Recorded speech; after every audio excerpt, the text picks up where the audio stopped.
नमस्ते, the UPSC podcast channel में आपका स्वागत है। आज हमारे इंडियन पॉलिटी सीरीज में हम चैप्टर 87 यानी नेशनल इंटीग्रेशन पर थोड़ी गहराई से बात करेंगे। नमस्ते। हाँ, नेशनल इंटीग्रेशन बड़ा अहम टॉपिक है ये, और भारत के कॉन्टेक्स्ट में तो और भी ज़्यादा, क्योंकि यहाँ इतनी डाइवर्सिटी जो है। बिल्कुल, धर्म, भाषा, जाति, जनजाति, इलाके, क्या कुछ नहीं है। तो इतनी सारी अलग अलग पहचानों के बीच वो एक हम भारतीय हैं वाली फीलिंग बनाए रखना, और वो भी देश की तरक्की के लिए, यही है शायद नेशनल इंटीग्रेशन। एग्जैक्टली, यही है। मतलब ये देश के ओवरऑल डेवलपमेंट और प्रॉस्पेरिटी के लिए आप कह सकते हैं एक फाउंडेशन है, एक बुनियाद। तो आज का हमारा इरादा यही है कि हम अपने सोर्सेस के बेसिस पर समझें कि ये नेशनल इंटीग्रेशन असल में है क्या चीज़, इसका मतलब क्या है, और फिर वो कौन सी मेन ऑब्स्टिकल्स हैं, रुकावटें हैं जो इस रास्ते में आती हैं। सही कहा। मिशन ये है कि कॉन्सेप्ट को ठीक से पकड़ें और चैलेंजेस को समझें। तो चलिए मतलब से शुरू करते हैं। नेशनल इंटीग्रेशन है क्या ये? हाँ, अलग अलग थिंकर्स ने इसे अलग अलग तरह से देखा है, जैसा हमारे सोर्सेस बताते हैं। जैसे मायरन वाइनर, उन्होंने क्या कहा है? हाँ, मायरन वाइनर ने बेसिकली दो बातें कही। एक तो ये कि देश को तोड़ने वाले जो मूवमेंट्स होते हैं, जैसे बॉल्कनाइजेशन हुआ था, छोटे छोटे देशों में बढ़ गए थे वो देश, वैसा होने से रोकना। अच्छा, मतलब देश को टूटने से बचाना, फ्रैगमेंटेशन रोकना। बिल्कुल।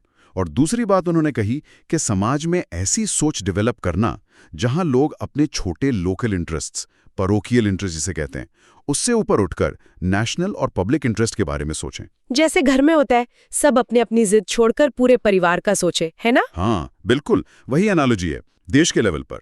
फिर देखिए, एच.ए. गानी का पर्सपेक्टिव थोड़ा अलग है। वो इसे एक socio psychological and educational process मानते हैं। सोशल, साइकोलॉजिकल एंड एजुकेशनल, मतलब ये सिर्फ कानून या पॉलिटिक्स नहीं है। नहीं, ये समाज से जुड़ा है, हमारी सोच से जुड़ा है, हमारी तालीम, एजुकेशन से जुड़ा है। ये एक प्रोसेस है जिससे लोगों के दिलों में यूनिटी की भावना, सॉलिडारिटी, कोहिजन, मतलब एकजुटता की फीलिंग पैदा होती है, और उनमें एक कॉमन सिटीजनशिप का भाव आता है कि हम सब एक हैं, भारतीय नागरिक हैं, और देश के प्रति लॉयल्टी, वफादारी बढ़ती है। ये तो मतलब अंदर से आने वाली चीज हुई, जैसे आपने कहा दिलों में पैदा होती है। जैसे जैसे वो वर्ल्ड कप वाला एग्जाम्पल, कोई कहीं का भी हो, सब चिल्लाते हैं इंडिया इंडिया। हाँ, कुछ कुछ वैसा ही, पर वो टेम्परेरी जोश से ज्यादा गहरा और परमानेंट होना चाहिए। रोजमर्रा की जिंदगी में वो भाव होना चाहिए। और देखिए, डॉक्टर एस राधाकृष्णन ने तो इसे और भी फंडामेंटल लेवल पर देखा। अच्छा, उन्होंने क्या कहा? उनके हिसाब से ये एक थॉट है, एक विचार है जो लोगों के दिमाग में बसना चाहिए, एक कॉन्शियसनेस है, एक चेतना जो आम जनता को जगाए। आप इसे फोर्स नहीं कर सकते, ये अंदर से पनपती है। वाह, ये तो बहुत ही डीप बात है। मतलब ये ऊपर से थोपने वाली चीज नहीं, अंदर से महसूस करने वाली है। और एक और परिभाषा थी रशीदुद्दीन खान की, वो तो मुझे कमाल की लगी। Cohesion not fusion, unity but not uniformity. क्या मतलब हुआ इसका? हाँ, ये बहुत ही न्यूआंस्ड और बढ़िया डेफिनेशन है। देखिए, कोहेजन नॉट फ्यूजन मतलब जुड़ाव हो, पर ऐसा नहीं कि सब मिलकर एक घोल बन जाए, अपनी आइडेंटिटी ही खो दें। अच्छा। यूनिटी बट नॉट यूनिफॉर्मिटी मतलब एकता हो, पर ऐसा नहीं कि सब एक जैसे दिखें, एक जैसा बोलें, एक जैसा सोचें, विविधता बनी रहे। रिकंसिलिएशन बट नॉट मर्जर मतलब अगर मतभेद हैं तो सुलह हो, पर ऐसा नहीं कि एक ग्रुप दूसरे में विलीन हो जाए, मर्ज हो जाए।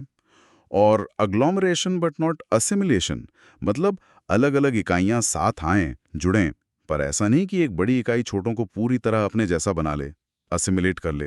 अरे वाह, ये तो वही बिरयानी वाली बात हो गई। चावल अलग, मसाले अलग, सब्जी अलग, सबका अपना फ्लेवर है, अपनी पहचान है, पर मिलकर एक शानदार डिश बनाते हैं। सब कुछ पीसकर पेस्ट नहीं बनाते। एग्जैक्टली, क्या बढ़िया एनालॉजी दी आपने। यही भारत की खूबसूरती है, और यही नेशनल इंटीग्रेशन का सही मतलब है इस पर्सपेक्टिव से। अनेकता में एकता। तो संक्षेप में कहें तो ये एक मल्टी डायमेंशनल कॉन्सेप्ट है। मल्टी डायमेंशनल मतलब इसमें पॉलिटिकल पहलू भी है, इकोनॉमिक भी है, सोशल, कल्चरल, साइकोलॉजिकल, सारे डायमेंशंस हैं, और ये सब इंटरकनेक्टेड हैं, जुड़े हुए हैं। ये सिर्फ पॉलिटिकल बाउंड्रीज का जुड़ना नहीं है, ये दिलों का जुड़ना है, एक कॉमन आइडेंटिटी का एहसास है।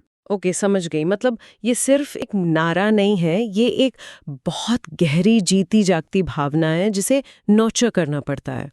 पर जैसा आपने शुरू में कहा था, भारत जैसे देश में ये आसान नहीं है, बहुत चैलेंजेस हैं। तो अब आते हैं उन मुश्किलों पर, ऑब्स्टिकल्स पर। हमारे सोर्सेस कुछ बड़ी चुनौतियों को हाईलाइट करते हैं। हाँ, और ये चुनौतियां जैसा आपने कहा काफ़ी बड़ी और कॉम्प्लेक्स हैं। पहली चुनौती जिसका जिक्र है वो है रीजनलिज्म, क्षेत्रवाद। रीजनलिज्म मतलब अपने क्षेत्र, अपने राज्य, अपनी जमीन से ज्यादा लगाव, कभी-कभी देश से भी ज्यादा। और आपने कहा था कभी-कभी तो राज्य के अंदर भी किसी खास हिस्से से ज्यादा लगाव होता है, सब रीजनलिज्म। बिल्कुल, जैसे कोई कहे मैं पहले पूर्वांचल का हूँ, फिर उत्तर प्रदेश का, फिर भारतीय, या मैं पहले सौराष्ट्र का हूँ, ये वाली भावना। और कौसर जे आजम ने इसे भारत में पॉलिटिकल इंटीग्रेशन की एक सब्सिडियरी प्रोसेस कहा है। सब्सिडियरी प्रोसेस मतलब सहायक प्रक्रिया? ये कैसे? उनका पॉइंट ये है कि जब लोगों को लगता है कि उनकी रीजनल फीलिंग्स या ज़रूरतें नेशनल लेवल पर सुनी नहीं जा रही, उन्हें एक्सक्लूड किया जा रहा है, तो यही भावना फिर पॉलिटिकल डिस्कंटेंट मतलब राजनीतिक असंतोष और पॉलिटिकल एक्सक्लूजनिज्म यानी राजनीतिक अलगावात के रूप में उभरती है। तो ये एक तरह से नेशनल पॉलिटिक्स का ही एक बाय प्रोडक्ट है या रिएक्शन है। अच्छा, तो ये रीजनलिज्म असल में दिखता कैसे है? इसके मैनिफेस्टेशंस क्या हैं? सोर्सेज में कुछ फॉर्म्स बताए गए हैं? हाँ, कई रूप हैं। पहला और सबसे एक्सट्रीम है सेसेशन की मांग, मतलब देश से बिल्कुल अलग होने की मांग, एक अलग देश बनाने की चाहत। जैसे स्रोत में कुछ पुराने उदाहरण दिए गए हैं, जैसे खालिस्तान आंदोलन की मांग या द्रविड़ नाडु की मांग, या नॉर्थ ईस्ट में मिजो नागा आंदोलनों की शुरुआती मांगें जो अलगाव चाहती थीं। ये सबसे चिंताजनक रूप है। दूसरा है सेपरेट स्टेटहुड डिमांड्स। देश से अलग नहीं होना चाहते, पर अपने क्षेत्र के लिए एक अलग राज्य बनाना चाहते हैं। हाँ बिल्कुल, ये ज्यादा आम है। जैसे बोडोलैंड की मांग असम में, या विदर्भ की मांग महाराष्ट्र में, या गोरखालैंड की मांग पश्चिमी बंगाल में। इसके पीछे कारण अलग अलग हो सकते हैं, विकास की कमी, अलग पहचान, संसाधनों पर कंट्रोल। तीसरा है यूनियन टेरिटरीज का फुल स्टेटहुड मांगना। सही, जैसे दिल्ली और पुडुचेरी, वो चाहते हैं कि उन्हें यूटी से फुल स्टेट का दर्जा मिले ताकि उन्हें ज्यादा ऑटोनॉमी मिले, अपने फैसले लेने की ज्यादा पावर हो। और चौथा बताया गया है इंटर स्टेट डिस्प्यूट्स, राज्यों के आपस के झगड़े। हाँ, और ये दो तरह के होते हैं। एक तो बाउंड्री डिस्प्यूट्स, सीमा को लेकर विवाद, जैसे चंडीगढ़ पर पंजाब और हरियाणा का दावा है, या बेलगाम को लेकर कर्नाटक और महाराष्ट्र में पुराना विवाद है। और दूसरे हैं नदी जल विवाद, रिवर वाटर डिस्प्यूट्स। ये तो बहुत ही कॉमन है और अक्सर काफी तनाव पैदा करते हैं। कावेरी जल विवाद, कृष्णा नदी का पानी, रावी ब्यास, लगभग हर बड़ी नदी के पानी के बंटवारे को लेकर राज्यों में खींचतान चलती रहती है। इसे ऐसे समझ सकते हैं जैसे दो भाइयों में घर के बंटवारे पर लड़ाई हो कि ये कमरा मेरा, ये बालकनी मेरी, या पानी की टंकी से किसको कितना पानी मिलेगा। बिल्कुल सही एनालॉजी है, रिसोर्सेज और बाउंड्रीज को लेकर टेंशन। और पांचवा मैनिफेस्टेशन है sons of the soil theory. हाँ, ये क्या है मिट्टी के बेटे वाली थ्योरी? ये वो सोच है जो कहती है कि किसी राज्य या इलाके के रिसोर्सेज पर, खासतौर पर सरकारी नौकरियों, प्राइवेट नौकरियों, परमिट्स, लाइसेंसेस वगैरह पर पहला हक वहां के मूल निवासियों का होना चाहिए। बाहर से आए लोगों को प्रायोरिटी नहीं मिलनी चाहिए। अच्छा, आपने नारे सुने होंगे, असम असमियों के लिए, महाराष्ट्र मराठियों के लिए। ये भावना अक्सर इकोनॉमिक एंग्जाइटी, बेरोजगारी की चिंता से जुड़ जाती है, खासकर युवाओं में। समझ गई। तो ये सब रीजनलिज्म के अलग अलग चेहरे हैं जो कहीं ना कहीं नेशनल यूनिटी के लिए एक चैलेंज है। अब अगली बड़ी बाधा पर आते हैं जिसका जिक्र सॉसेस में है, कम्युनलिज्म, सांप्रदायिकता। हाँ, कम्युनलिज्म। इसका सीधा मतलब है अपने धार्मिक समुदाय के प्रति जरूरत से ज्यादा लगाव, इतना कि राष्ट्रहित पीछे छूट जाए। और अक्सर ये दूसरे धार्मिक समुदायों के हितों के खिलाफ जाकर अपने समुदाय के हितों को प्रमोट करने की शक्ल ले लेता है। एक तरह की हम बनाम वो वाली सोच जो धर्म के आधार पर बनी हो। सोर्सेस कहते हैं कि इसकी जड़ें कुछ हद तक ब्रिटिश राज में भी हैं। वो कम्युनल रिप्रेजेंटेशन वाली बात 1909, 1919, 1935 के एक्ट्स में, ये क्या था एग्जैक्टली? हाँ, ये अंग्रेजों की डिवाइड एंड रूल पॉलिसी का एक बड़ा हिस्सा था। कम्युनल रिप्रेजेंटेशन का मतलब था कि चुनाव क्षेत्रों को धर्म के आधार पर बांटा गया। कुछ सीटें ऐसी थीं जहां सिर्फ मुस्लिम वोटर ही वोट डाल सकता था और मुस्लिम कैंडिडेट ही खड़ा हो सकता था। ऐसे ही सिखों के लिए और शायद कुछ और ग्रुप्स के लिए भी अलग व्यवस्था थी। तो इससे हुआ क्या? इससे हुआ ये कि लोगों की पॉलिटिकल आइडेंटिटी उनके धर्म से बहुत मजबूती से जुड़ गई। पॉलिटिक्स धर्म के आधार पर होने लगी और अलग अलग समुदायों के बीच पॉलिटिकल खाई गहरी होती चली गई। इसने बंटवारे की नींव रखने में भी भूमिका निभाई। और आजादी के बाद भी ये मसला बना रहा, बल्कि सोर्सेज कहते हैं कि धर्म का राजनीतिकरण, पॉलिटिसाइजेशन ऑफ रिलीजन होने से यह और बढ़ा। आज इसके क्या रूप देखने को मिलते हैं? कई रूप हैं। पहला तो है धर्म के आधार पर राजनीतिक दलों का बनना या काम करना। सोर्स में अकाली दल का उदाहरण है जो सिख हितों की बात करता है, मुस्लिम लीग का जिक्र है, शिवसेना का भी जिक्र है जो हिंदुत्व और मराठी अस्मिता की राजनीति करती है। दूसरा है धर्म आधारित प्रेशर ग्रुप्स का उभरना। ये प्रेशर ग्रुप्स क्या होते हैं? ये वो संगठन होते हैं जो सीधे चुनाव नहीं लड़ते, मतलब पॉलिटिकल पार्टी नहीं होते, पर अपने धार्मिक समुदाय के हितों के लिए सरकार पर, समाज पर दबाव बनाते हैं, लॉबिंग करते हैं, आंदोलन करते हैं। सोर्स में आरएसएस, विश्व हिंदू परिषद, जमात-ए-इस्लामी जैसे संगठनों का जिक्र है। और तीसरा रूप जो शायद सबसे ज्यादा तकलीफदेह है, हाँ, कम्युनल राइट्स, सांप्रदायिक दंगे। सोर्स में हिंदू मुस्लिम, हिंदू सिख, हिंदू ईसाई दंगों का उल्लेख है और कुछ शहरों के नाम भी हैं जो इनसे प्रभावित रहे हैं, जैसे वाराणसी, मथुरा, हैदराबाद, अलीगढ़, अमृतसर वगैरह। ये दंगे समाज में बहुत कड़वाहट और अविश्वास पैदा करते हैं। चौथा है धार्मिक संरचनाओं या प्रतीकों को लेकर विवाद, जैसे मंदिर मस्जिद विवाद। स्रोत में अयोध्या के राम जन्मभूमि विवाद का तथ्यात्मक उल्लेख है और 6 दिसंबर 1992 को विवादित ढांचे के विध्वंस का भी। ये मुद्दे अक्सर बहुत सेंसिटिव होते हैं और पॉलिटिकल माइलेज के लिए इस्तेमाल किए जाते हैं। बिल्कुल। और सोर्स में सांप्रदायिकता के बने रहने या बढ़ने के कुछ संभावित कारण भी दिए गए हैं। इन्हें बस लिस्ट करना जरूरी है, जैसा सोर्स में है, बिना किसी का पक्ष लिए। हाँ, क्या कारण बताए गए हैं? इनमें शामिल हैं कुछ वर्गों में धार्मिक कट्टरता, रिलीजियस ऑर्थोडॉक्सी, सीमा पार के देशों की भूमिका, जैसे पाकिस्तान का जिक्र है, बहुसंख्यक समुदाय में उग्र राष्ट्रवाद या रूढ़िवाद, हिंदू चौविनिज्म, कई बार सरकार की तरफ से निष्क्रियता या ढिलाई, गवर्नमेंट इनर्शिया, राजनीतिक दलों और दूसरे समूहों द्वारा इसका इस्तेमाल अपने फायदे के लिए, चुनावी मजबूरियां, इलेक्टोरल कंपल्शंस, मीडिया का गैर जिम्मेदार या सांप्रदायिक रवैया, कम्युनल मीडिया, और सामाजिक आर्थिक कारण, सोशियो इकोनॉमिक फैक्टर्स, जैसे गरीबी, बेरोजगारी, अशिक्षा, जो लोगों को बांटने वाली ताकतों का शिकार बनने के लिए ज्यादा वल्नरेबल बनाते हैं। ये सोर्स में दिए गए कुछ पॉसिबल फैक्टर्स हैं। राइट। ये वाकई कॉम्प्लेक्स इशू है जिसकी कई लेयर्स हैं, जैसा आपने कहा। अब तीसरी बड़ी बाधा पर आते हैं, कास्टिज्म, जातिवाद। कॉस्टिज्म यानी जातिवाद, ये भी कम्युनलिज्म जैसा ही है, बस यहाँ पर वफादारी धर्म की जगह अपनी जाति या जाति समूह के प्रति होती है, राष्ट्रीय हित से भी ज्यादा। और सोर्स कहता है कि ये भी काफी हद तक जाति के राजनीतिकरण, पॉलिटिसाइजेशन ऑफ कास्ट का नतीजा है। जब जाति वोट बैंक बन जाती है। हाँ, जब राजनीति जाति के इर्द गिर्द घूमने लगती है तो जातिगत पहचान और मजबूत होती जाती है। इसके मैनिफेस्टेशंस भी क्या रीजनलिज्म और कम्युनलिज्म जैसे ही हैं? पैटर्न कुछ वैसा ही लग रहा है। हाँ, पैटर्न काफी मिलता जुलता है। पहला, जाति के आधार पर राजनीतिक दलों का बनना। सोर्स में पुरानी मद्रास प्रेसिडेंसी की जस्टिस पार्टी का उदाहरण है, जो गैर ब्राह्मण आंदोलन से निकली थी, या फिर रिपब्लिकन पार्टी जो डॉक्टर अंबेडकर से जुड़ी थी, और बहुजन समाज पार्टी बीएसपी, जिसका आधार मुख्य रूप से दलित और पिछड़ी जातियां हैं। दूसरा, जाति आधारित प्रेशर ग्रुप्स। बिल्कुल, जैसे नाडार एसोसिएशन का जिक्र है तमिलनाडु में, या हरिजन सेवक संघ या क्षत्रिय महासभा। ये संगठन अपनी जाति के लोगों के सामाजिक, आर्थिक, राजनीतिक हितों की पैरवी करते हैं। तीसरा, जो शायद रोजमर्रा की राजनीति में सबसे ज्यादा दिखता है, चुनाव में जाति की भूमिका। हाँ, ये तो बहुत ही परवेसिव है। किस चुनाव क्षेत्र से किस जाति के उम्मीदवार को टिकट देना है, किस जाति के वोटरों को कैसे लुभाना है, सरकार बनने पर मंत्रिमंडल में जातियों का संतुलन कैसे बनाना है, ये सब चलता है। ये तो हम कॉलेज यूनिवर्सिटी के छात्र चुनावों में भी देखते हैं। बिल्कुल, वहां भी जातियों के आधार पर पैनल बन जाते हैं।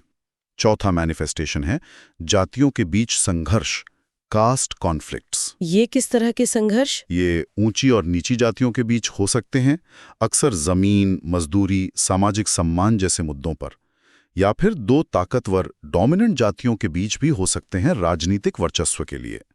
स्रोत में बिहार, उत्तर प्रदेश, मध्य प्रदेश जैसे राज्यों का उल्लेख है जहां ऐसे संघर्ष ज्यादा देखे गए हैं। और पांचवा है रिजर्वेशन पॉलिसी को लेकर विवाद। हाँ, आरक्षण नीति, जिसका मकसद पिछड़ी जातियों को समाज में बराबरी का मौका देना है, वो भी अक्सर जातिगत तनाव का कारण बन जाती है। इसके समर्थन और विरोध में हिंसक आंदोलन भी हुए हैं, जिससे जातीय पहचान और ज्यादा उभर कर सामने आती है। इस पर बी.के. नेहरू का एक ऑब्जर्वेशन भी सोर्स में दिया गया है। वो क्या था? हाँ, बीके नेहरू का एक अवलोकन था कि एससी और एसटी के लिए आरक्षण जो उनके अपलिफ्टमेंट के लिए जरूरी है, उसका एक अनइंटेंडेड कॉन्सिक्वेंस ये होता है कि ये जातिगत पहचान पर जोर देता है। लोग अपनी जाति को लेकर ज्यादा कॉन्शियस हो जाते हैं और उनके नजरिए से ये चीज नेशनल इंटीग्रेशन के लिए बहुत अनुकूल नहीं है। ये स्रोत में दिया गया एक ऑब्जर्वेशन है बस। विचार करने लायक बात है। सोर्स ये भी बताता है कि स्टेट लेवल पॉलिटिक्स में अक्सर कुछ प्रमुख जाति समूहों के बीच मुकाबला चलता रहता है, जैसे आंध्र में कम्मा बनाम रेड्डी, कर्नाटक में लिंगायत बनाम वोकालिगा। ये लिस्ट तो काफी लंबी है सोर्स में। हाँ, केरल में नायर बनाम एजवा, गुजरात में बनिया बनाम पाटीदार, बिहार में भूमिहार बनाम राजपूत, हरियाणा में जाट बनाम अहीर, यूपी में जाट बनाम राजपूत, असम में कलिता बनाम अहोम। ये दिखाता है कि जमीनी हकीकत में जाति कितनी पावरफुल पॉलिटिकल फोर्स है भारत में। बिल्कुल, ये सिर्फ एक सोशल रियलिटी नहीं, एक पॉलिटिकल रियलिटी भी है। अब आते हैं चौथी और आखिरी प्रमुख बाधा पर, जिसका जिक्र स्रोत में है, लिंग्विज्म, भाषावाद। लिंग्विज्म यानी भाषावाद, अपनी भाषा और अपनी भाषा बोलने वाले लोगों के प्रति अत्यधिक प्रेम, जो कभी-कभी दूसरी भाषाओं या उनके बोलने वालों के प्रति इंटॉलरेंस में बदल जाता है। और सोर्स फिर वही बात कहता है कि ये भी रीजनलिज्म, कम्युनलिज्म या कास्टिज्म की तरह ही पॉलिटिकल प्रोसेस का नतीजा है। इसके 2 डायमेंशंस बताए गए हैं सोर्स में। हाँ, पहला है भाषा के आधार पर राज्यों का पुनर्गठन, reorganisation of states on linguistic basis, और दूसरा है संघ की आधिकारिक भाषा, official language of the union क्या हो, इस पर जो विवाद और बहस हुई। इसकी कहानी भी काफी लंबी और उतार चढ़ाव वाली रही है ना? हाँ, बिल्कुल। आज़ादी के तुरंत बाद से ही मांग उठने लगी थी कि राज्यों का बंटवारा प्रशासनिक सुविधा के बजाय भाषा के आधार पर होना चाहिए। फिर 1953 में पोट्टी श्री रामुलु के अनशन और मृत्यु के बाद सरकार को मद्रास राज्य से तेलुगु भाषी इलाके अलग करके पहला भाषाई राज्य आंध्र प्रदेश बनाना पड़ा। और उसके बाद तो जैसे मांगें बढ़ गईं। हाँ, फिर तो देश भर से मांगें उठने लगीं। इसीलिए सरकार ने स्टेट्स रीऑर्गेनाइजेशन कमीशन (एसआरसी) बनाई 1953 में। फजल अली जिसके अध्यक्ष थे और के.एम. पन्निक्कर और एच.एन. कुंजरू सदस्य थे। और एसआरसी की सिफारिशों पर 1956 में बड़ा रीऑर्गेनाइजेशन हुआ। हाँ, 1956 में भारत का नक्शा काफी बदला। ज्यादातर राज्य भाषा के आधार पर बनाए गए। पर कहानी यहीं खत्म नहीं हुई। इसके बाद भी भाषा और क्षेत्रीय आंदोलनों के दबाव में और राज्य बने। जैसे 1960 में बॉम्बे राज्य बंटकर महाराष्ट्र और गुजरात बना। 1966 में पंजाब बंटकर पंजाब, हरियाणा और हिमाचल प्रदेश बना। असम से भी कई राज्य अलग हुए, नागालैंड, मेघालय, मिजोरम, अरुणाचल प्रदेश।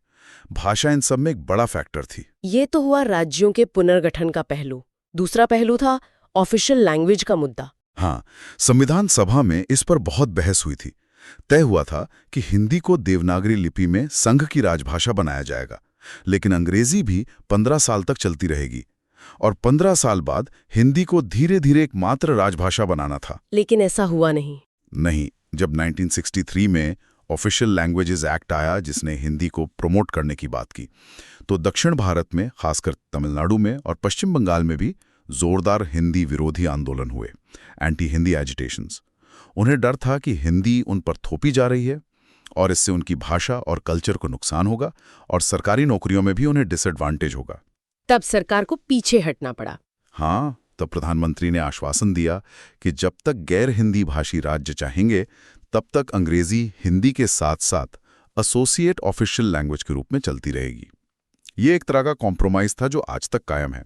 और वो 3 लैंग्वेज फॉर्मूला का क्या हुआ स्कूलों के लिए? 3 लैंग्वेज फॉर्मूला का सुझाव दिया गया था कि स्कूलों में बच्चे 3 भाषाएं पढ़ें, अपनी क्षेत्रीय भाषा, हिंदी या हिंदी क्षेत्रों में कोई और भारतीय भाषा, और अंग्रेजी। लेकिन सोर्स बताता है कि ये भी पूरी तरह से लागू नहीं हो पाया। खासकर तमिलनाडु जैसे राज्यों ने इसे स्वीकार नहीं किया कि संपर्क भाषा लिंगुआ फ्रैंका बन जाएगी। वो पूरी नहीं हो पाई। भाषा को लेकर उत्तर और दक्षिण भारत के बीच या हिंदी और गैर हिंदी भाषी राज्यों के बीच एक दरार सी बनी रही। और सोर्स ये भी कहता है कि कुछ रीजनल पार्टीज के आने से भी लिंग्विज्म को बल मिला। हाँ, जैसे टीडीपी आंध्र प्रदेश में तेलुगु अस्मिता पर बनी, एजीपी असम में असमिया पहचान पर, शिवसेना महाराष्ट्र में मराठी मानुष की बात करती हैं। इन पार्टियों ने भाषा और क्षेत्रीय पहचान को अपनी राजनीति का सेंट्रल पॉइंट बनाया, जिससे भाषावाद की भावना को और हवा मिली। सही कहा। तो ये चारों रीजनलिज्म, कम्युनलिज्म, कास्टिज्म और लिंग्विज्म, ये वो बड़ी बाधाएं हैं, बड़ी चट्टानें हैं जो नेशनल इंटीग्रेशन की राह में खड़ी हैं, जैसा कि हमारे सोर्सेज बताते हैं। और ये सब आपस में जुड़ी हुई भी हैं, एक दूसरे को प्रभावित भी करती हैं। बिल्कुल, जैसे क्षेत्रवाद कभी-कभी भाषावाद से जुड़ जाता है, या सांप्रदायिकता और जातिवाद वोट बैंक की राजनीति में मिल जाते हैं। ये सब मिलकर नेशनल यूनिटी के लिए एक बड़ा चैलेंज पेश करते हैं। तो ये थे कुछ बड़े चैलेंजेस जो नेशनल इंटीग्रेशन के सामने आते हैं। क्षेत्रवाद से लेकर भाषावाद तक हर मुद्दा अपने आप में कितना गहरा है और इसका असर हमारे समाज पर, हमारी राजनीति पर, नौकरियों पर, यहाँ तक कि हमारी रोजमर्रा की बातचीत पर भी साफ दिखता है। हाँ, और ये सब यही दिखाता है कि एकता कोई स्टैटिक चीज नहीं है। ये एक डायनामिक प्रोसेस है। इसे लगातार बनाने, सहेजने और मजबूत करने की जरूरत होती है, खासकर भारत जैसे डाइवर्स देश में। इन चैलेंजेस को समझना ही इनसे डील करने का पहला स्टेप है। चलिए अब आगे बढ़ते हैं। ठीक है, तो अब हम आगे बढ़ते हैं और बात करते हैं नेशनल इंटीग्रेशन काउंसिल यानी NIC की। तो ये काउंसिल NIC ये आखिर बनी क्यों थी? जरा सोचिए, 1961 का टाइम, आज़ादी मिले बस कुछ ही साल हुए थे, देश मतलब खड़ा हो रहा था धीरे धीरे, पर साथ में चुनौतियां भी कम नहीं थीं। कम्युनलिज्म, आप देखिए, सांप्रदायिकता, कहीं ना कहीं वो चीजें थीं। कास्टिज्म, जातिवाद, वो तो जड़ें बहुत गहरी थीं। फिर रीजनलिज्म मतलब क्षेत्रवाद, भाषा के नाम पे, कल्चर के नाम पे अलग अलग पहचान, उनमें एक तरह की खींचतान। जैसे साउथ में भाषा को लेकर कितने आंदोलन हुए। लैंग्विज्म, भाषावाद, वो भी एक बड़ा मुद्दा था। मतलब इतने सारे ये इज़म्स थे ना, जो देश को जोड़ने के बजाय तोड़ने का काम कर सकते थे। खतरा तो था ही। सोचिए, जैसे अपने कॉलेज में नहीं होता, अलग अलग ग्रुप बन जाते हैं, रीजन के नाम पे, डिपार्टमेंट के नाम पे, कभी कभी तो हॉस्टल विंग के नाम पे भी बन जाते हैं, और फिर उनमें टेंशन होती है। अब उसी को पूरे देश के स्केल पर सोचिए, कितना बड़ा चैलेंज रहा होगा तब। बिल्कुल सही कहा आपने, माहौल काफी नाजुक था। देखिए, बंटवारे का जख्म अभी भरा नहीं था और देश के अलग अलग कोनों से अलग अलग मांगे उठ रही थी, पहचान की राजनीति भी जोर पकड़ रही थी। तो इसी माहौल में सेंट्रल गवर्नमेंट ने सोचा कि भाई कुछ तो करना पड़ेगा, ऐसे तो चलेगा नहीं। तो उन्होंने एक नेशनल इंटीग्रेशन कॉन्फ्रेंस बुलाई। मकसद बिल्कुल साफ था, ये जो दरारें दिख रही हैं समाज में, चाहे वो मजहब के नाम पर हों, जाति के, भाषा के या इलाके के नाम पर, इनसे निपटने के लिए कोई कॉमन स्ट्रैटेजी कैसे बने, देश को एक साथ कैसे लाया जाए। तो उसी कॉन्फ्रेंस में ये विचार आया कि एक परमानेंट मतलब एक स्थायी हाई लेवल बॉडी होनी चाहिए जो इन मुद्दों पर लगातार नजर रखे, सरकार को सलाह दे और समाज के अलग अलग वर्गों के बीच क्या कहते हैं डायलॉग को आसान बनाए। तो यहीं से NIC बनाने का फैसला हुआ। अच्छा, तो 1961 में कॉन्फ्रेंस हुई, फैसला हुआ, और 1962 में पहली मीटिंग भी हो गई। मतलब ज़रूरत महसूस हुई और फौरन एक्शन लिया गया। ये अच्छी बात है। अब ये सवाल है कि इस काउंसिल में होता कौन कौन है? क्या ये बस कुछ मंत्रियों और बड़े अफसरों की मीटिंग होती है, जैसे नॉर्मल सरकारी कमेटियां होती हैं, या इसका दायरा कुछ बड़ा है? नहीं नहीं, बिल्कुल नहीं। ये सिर्फ नेताओं या बाबुओं की कमेटी नहीं है। इसका कॉम्पोजिशन मतलब इसकी बनावट जो है वो काफी बड़ी और डाइवर्स है। बहुत सोचा समझा गया है। कोशिश ये की गई है कि नेशनल इंटीग्रेशन से जुड़े जितने भी स्टेक होल्डर्स हो सकते हैं उन सबको इसमें जगह मिले, आवाज मिले। देखिए जरा कौन कौन है इसमें। सबसे पहले तो प्रधानमंत्री, जो इसके चेयरमैन होते हैं, मतलब देश के टॉप एग्जीक्यूटिव हेड की सीधी निगरानी, इससे इसकी अहमियत पता चलती है। फिर यूनियन मिनिस्टर्स, होम मिनिस्टर तो हैं ही, और भी जो जरूरी मंत्रालय हैं उनके मंत्री शामिल होते हैं। ओके। ये बहुत जरूरी पॉइंट है। हाँ, ये तो बहुत जरूरी है। मतलब सिर्फ सरकार ही नहीं, विपक्ष की राय, उनकी आलोचना, उसको भी जगह दी गई है। आखिर इंटीग्रेशन तो सबका मसला है ना। बिल्कुल बिल्कुल। किसी एक पार्टी का तो है नहीं। बिल्कुल। फिर सभी राज्यों के चीफ मिनिस्टर्स और उन यूनियन टेरिटरीज के भी जहां विधानसभाएं हैं। अब भारत तो राज्यों का संघ है, हर राज्य की अपनी अलग परेशानियां हैं, अपने मुद्दे हैं, अपना नजरिया है। तो मुख्यमंत्रियों के होने से वो आवाज सीधे टॉप लेवल पर पहुंचती है। सही बात है। फिर नेशनल और रीजनल पॉलिटिकल पार्टीज के नेता, इसमें भी देखिए डाइवर्सिटी है। बड़ी राष्ट्रीय पार्टियों से लेकर वो पार्टियां जिनकी अपने अपने इलाकों में पकड़ है, उनके नेताओं को भी शामिल किया जाता है। अच्छा। फिर आते हैं नेशनल कमीशंस के चेयरपर्सन्स, जैसे नेशनल कमीशन फॉर माइनॉरिटीज हो गया, SCs, STs, वुमेन, ये सब। ये वो लोग हैं जो जमीनी हकीकत से रोज रूबरू होते हैं, स्पेसिफिक कम्युनिटीज की क्या चिंताएं हैं वो जानते हैं। फिर एमिनेंट जर्नलिस्ट्स, जाने माने पत्रकार। मीडिया का रोल तो हम सब जानते हैं पब्लिक ओपिनियन बनाने में कितना अहम है। हाँ, तो उनका पर्सपेक्टिव भी जरूरी समझा गया। सही है। पब्लिक फिगर्स, इसमें एकेडमिक्स आ गए, साइंटिस्ट्स, आर्टिस्ट्स, सोशल वर्कर्स, मतलब समाज के वो जाने माने लोग जिनकी बात का वजन होता है, जिनकी लोग इज्जत करते हैं। और आखिर में बिजनेस और वुमेन्स ऑर्गेनाइजेशंस के रिप्रेजेंटेटिव्स भी, मतलब इकोनॉमी का पहलू और वुमेन्स का नजरिया, वो भी शामिल करने की कोशिश हुई। अरे वाह, ये तो सच में मतलब जबरदस्त लिस्ट है। पॉलिटिक्स भी, ब्यूरोक्रेसी भी, विपक्ष, राज्य, regional powers, media, academia, civil society, business, gender perspective, मतलब देश के लगभग हर जरूरी हिस्से को प्रतिनिधित्व देने की कोशिश की गई है। ये तो वाकई एक मिनी इंडिया टाइप का प्लेटफॉर्म बन गया। तो क्या सोच यही थी कि नेशनल इंटीग्रेशन जैसा मुश्किल काम सिर्फ सरकार अकेले नहीं कर सकती, इसमें पूरे समाज की भागीदारी चाहिए। जैसे घर में कोई बड़ा फैसला होता है तो सबकी राय ली जाती है, कुछ वैसा? हाँ, बिल्कुल बिल्कुल यही सोचती है। देखिए, नेशनल इंटीग्रेशन कोई टॉप डाउन चीज नहीं हो सकती कि सरकार ने ऊपर से ऑर्डर दे दिया और सब एक हो गए, ऐसा नहीं होता। ये एक ऑर्गेनिक प्रोसेस है। इसमें समाज के हर हिस्से को लगना चाहिए कि हाँ भाई, हम भी इसका हिस्सा हैं, हमारी बात सुनी जा रही है। इसीलिए इतनी डाइवर्सिटी रखी गई इसके कॉम्पोजिशन में। मकसद था कि जब इतने अलग अलग बैकग्राउंड्स और एक्सपर्टीज के लोग एक साथ बैठेंगे तो मुद्दों की ज्यादा गहरी समझ बनेगी, है ना, ज्यादा प्रैक्टिकल सॉल्यूशंस निकलेंगे शायद। यह सिर्फ सरकारी पॉलिसी बनाने का मंच नहीं था, कोशिश थी कि एक तरह का नेशनल डायलॉग प्लेटफॉर्म बने, एक कलेक्टिव कॉन्शियसनेस, एक सामूहिक सोच बने इस मुद्दे पर। क्योंकि इंटीग्रेशन सिर्फ पॉलिटिकल यूनिटी नहीं है, यह सोशल कोहेजन भी है, और उसके लिए समाज के हर वर्ग को साथ लाना ही पड़ेगा। समझ गए, बिल्कुल सही। अच्छा, अब ये बताइए कि इनकी मीटिंग्स कब कब होती है? क्या कोई फिक्स स्केड्यूल है, जैसे पार्लियामेंट सेशन होता है साल में 3 बार, या फिर जब जरूरत महसूस होती है तब बुला ली जाती है मीटिंग? नहीं, सोर्स के हिसाब से इनकी meetings convened as per requirement होती हैं, मतलब जब जरूरत महसूस होती है तब बुलाई जाती हैं। कोई रेगुलर या तय समय नहीं है कि हर साल होगी या हर 2 साल में। जैसे मान लीजिए, खुदा न खास्ता देश में कोई बड़ी सांप्रदायिक हिंसा की घटना हो जाए, या किसी भाषा के मुद्दे पर तनाव बहुत बढ़ जाए, या क्षेत्रवाद को लेकर कोई बड़ा संकट खड़ा हो जाए, तब सरकार को लग सकता है कि भाई एनआईसी के सब सदस्यों को एक साथ बैठकर विचार करना चाहिए, तब मीटिंग बुलाई जा सकती है। सोर्स बताता है कि अब तक जब वो लिखा गया था कुल 16 मीटिंग्स हुई हैं। 62 से लेकर अब तक, मतलब करीब 60 साल में सिर्फ 16 बार मिले। एवरेज निकालें तो मोटे तौर पर हर 3-4 साल में एक मीटिंग हुई, लेकिन एवरेज तो अक्सर धोखा देता है। इसका मतलब ये भी हो सकता है कि कई बार शायद 5-6 साल या उससे भी ज्यादा वक्त तक कोई मीटिंग ही ना हुई हो। ये फ्रीक्वेंसी थोड़ी कम नहीं लगती इतने जरूरी मुद्दे के लिए? क्या ये दिखाता है कि एनआईसी शायद उतनी प्रोएक्टिव बॉडी नहीं रही जितनी उम्मीद थी? मतलब ज्यादातर रिएक्टिव रही, जब कोई क्राइसिस हुआ तब याद आई? देखिए, ये एक वाजिब सवाल है।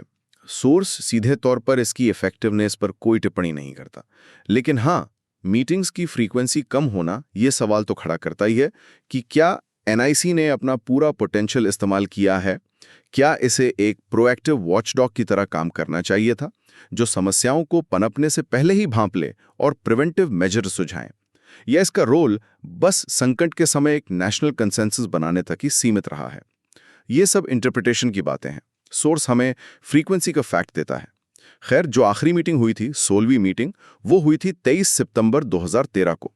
उस वक्त का माहौल भी याद करें अगर, तो अन्ना आंदोलन के बाद का समय था। सोशल एक्टिविज्म काफी बढ़ा हुआ था देश में, कई तरह के सामाजिक मुद्दे चर्चा में थे। हाँ, 2013 काफी उथल-पुथल वाला दौर तो था वो। तो उस मीटिंग में क्या खास हुआ? क्या कोई महत्वपूर्ण फैसले लिए गए या कोई दिशा निर्देश जारी हुए? हाँ, उस मीटिंग में एक रेजोल्यूशन पास किया गया था, एक संकल्प। उसमें कई अहम बातें थीं जो उस समय के माहौल को देखते हुए और आज भी मुझे लगता है काफी रेलेवेंट है। पहली बात तो हर तरह की हिंसा की, वायलेंस की कड़ी निंदा की गई, चाहे वो सांप्रदायिक हो, जातीय हो या किसी और तरह की। वायलेंस एक्सेप्टेबल नहीं है, ये मैसेज देने की कोशिश थी। जरूरी है। दूसरी बात, सभी समुदायों के बीच हार्मोनियस रिलेशनशिप, मतलब सद्भाव और भाईचारे को मजबूत करने के लिए ठोस कदम उठाने पर जोर दिया गया। सिर्फ बातें नहीं, कॉन्क्रीट एक्शंस। ठीक है। तीसरी ये कहा गया कि लोगों के बीच जो भी मतभेद हैं, विवाद हैं, उन्हें बातचीत से और कानून के दायरे में रहकर with in the framework of law सुलझाना चाहिए। सड़कों पर उतरकर हिंसा करना या अराजकता फैलाना वो हल नहीं है।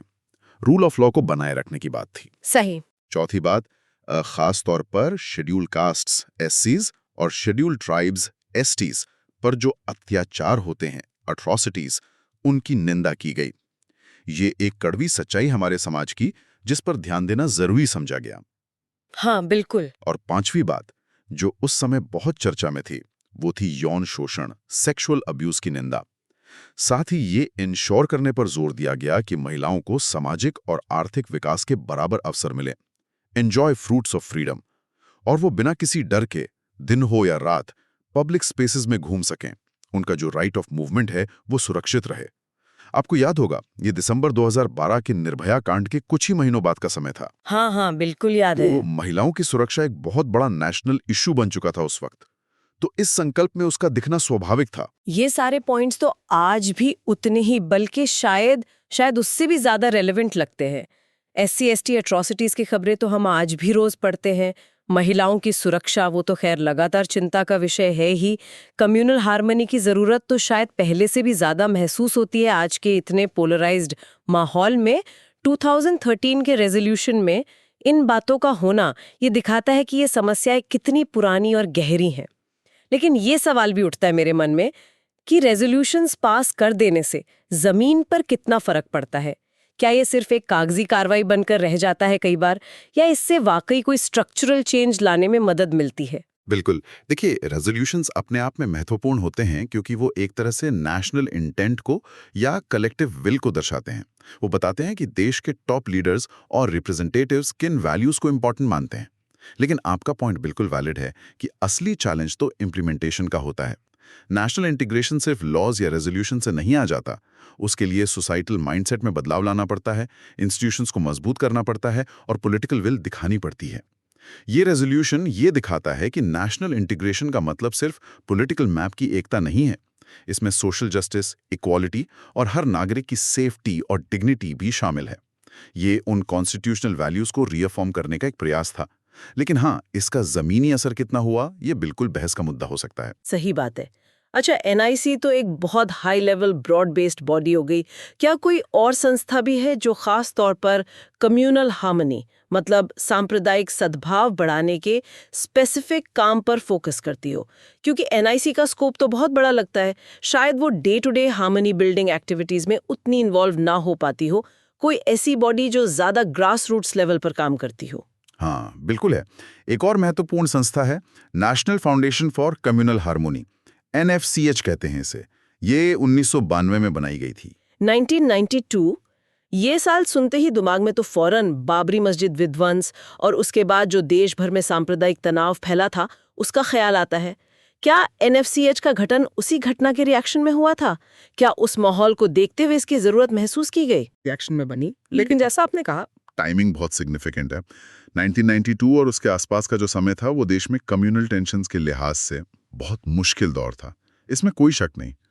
समाज में दरारें काफ़ी गहरी हो गई थी। ऐसे माहौल में ये बिल्कुल संभव है कि सरकार और समाज को एक ऐसी डेडिकेटेड संस्था की ज़रूरत महसूस हुई हो जो प्रोएक्टिव तरीके से लगातार सिर्फ कम्युनल हार्मनी बढ़ाने पर ही काम करे।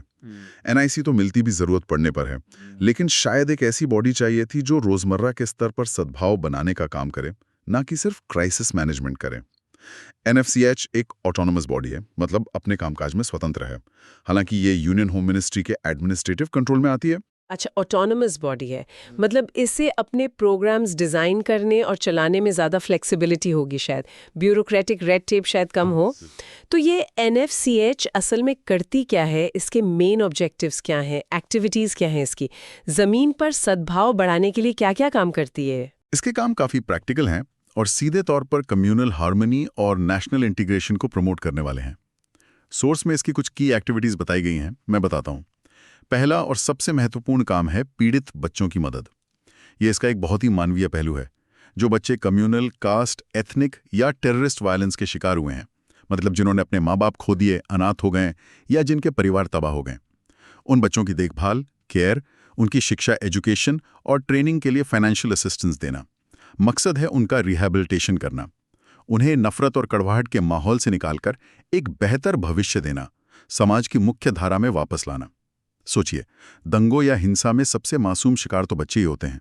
उनका भविष्य संवारना कितना जरूरी है लॉन्ग टर्म पीस के लिए। हाँ, ये तो बहुत ही नेक काम है, बहुत जरूरी है। दूसरा, सद्भाव कार्यक्रम आयोजित करना। एनएफसीएच खुद भी करती है या फिर स्कूल्स, कॉलेजेस, यूनिवर्सिटीज, एनजीओज और दूसरे वॉलंटरी ऑर्गेनाइजेशंस के साथ मिलकर कम्युनल हार्मनी और नेशनल इंटीग्रेशन को बढ़ावा देने वाले प्रोग्राम्स ऑर्गेनाइज करती है।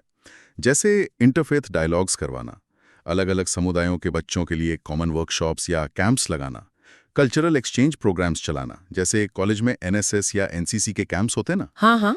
इमेजिन कीजिए वैसे ही कैंप जो खास तौर पर बच्चों और युवाओं में एक दूसरे के धर्म और कल्चर के प्रति रिस्पेक्ट और अंडरस्टैंडिंग बढ़ाने पर फोकस करें।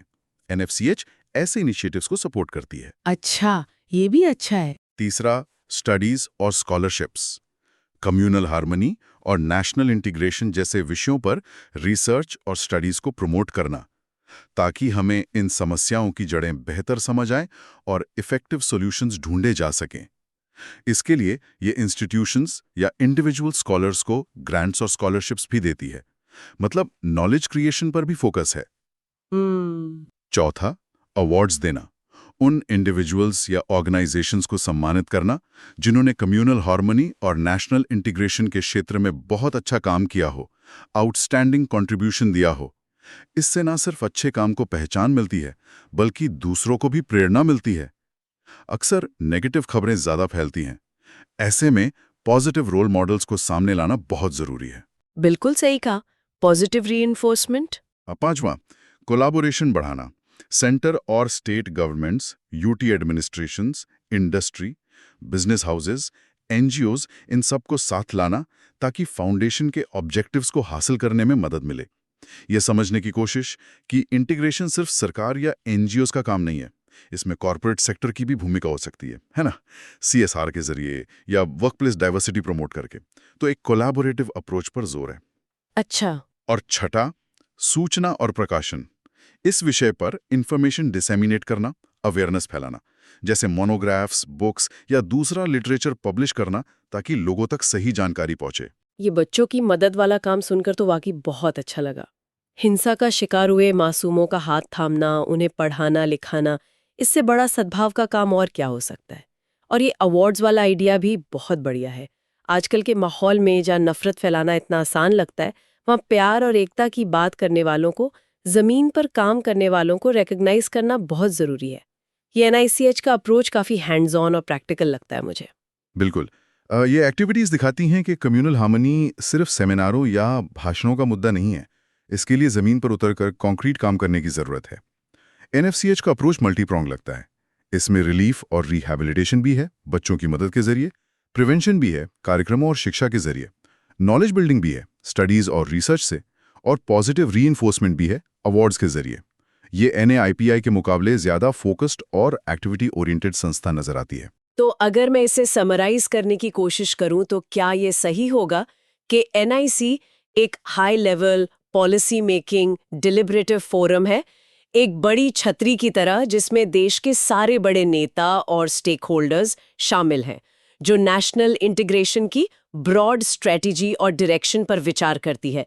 वहीं एनएफसीएच एक ज्यादा स्पेसिफिक ऑपरेशनल बॉडी है जो खास तौर पर कम्युनल हार्मनी बढ़ाने के लिए जमीनी स्तर पर काम करती है, खासकर हिंसा पीड़ितों की मदद और प्रिवेंटिव एजुकेशन जैसे कामों पर फोकस करती है। क्या ये समझना ठीक रहेगा? क्या दोनों का रोल एक दूसरे का पूरक है, मतलब कॉम्प्लीमेंट्री है? हाँ, काफी हद तक आपकी समरी बिल्कुल सही है। दोनों का अल्टीमेट गोल तो एक ही है, भारत की जो यूनिटी एंड डाइवर्सिटी है उसको मजबूत करना, समाज में जो तरह तरह के तनाव और विभाजन है उनको कम करना। लेकिन उनके काम करने का तरीका, उनका स्कोप, उनका फोकस एरिया वो अलग अलग है। एनआईसी एक एपेक्स बॉडी है, एक नेशनल फोरम जहां टॉप लीडरशिप इंटीग्रेशन से जुड़े मैक्रो इश्यूज पर डिलिब्रेट करता है, पॉलिसी डायरेक्शन देता है और सिचुएशन को रिव्यू करता है। जबकि एनएफसीएच का मैंडेट ज्यादा स्पेसिफिक है, प्रमोशन ऑफ कम्युनल हार्मनी, और उसका काम ज्यादा ऑपरेशनल है, एक्टिविटी बेस्ड है, जमीनी हस्तक्षेप वाला है। आप कह सकती हैं कि एनआईसी क्या करना चाहिए, व्हाट, और क्यों करना चाहिए, व्हाई, पर ज्यादा फोकस करती है, जबकि एनएफसीएच कैसे करना है, हाउ, और एक्चुअली करने पर ज्यादा फोकस करती है। आइडियली तो यही होना चाहिए कि एनआईसी जो ब्रॉड पॉलिसी डायरेक्शन दे, एनएफसीएच जैसी बॉडीज उसे जमीन पर उतारने में मदद करे। ये एक कॉम्प्लीमेंट्री रिलेशनशिप होनी चाहिए। ये सब सुनकर एक सवाल मेरे मन में आ रहा है।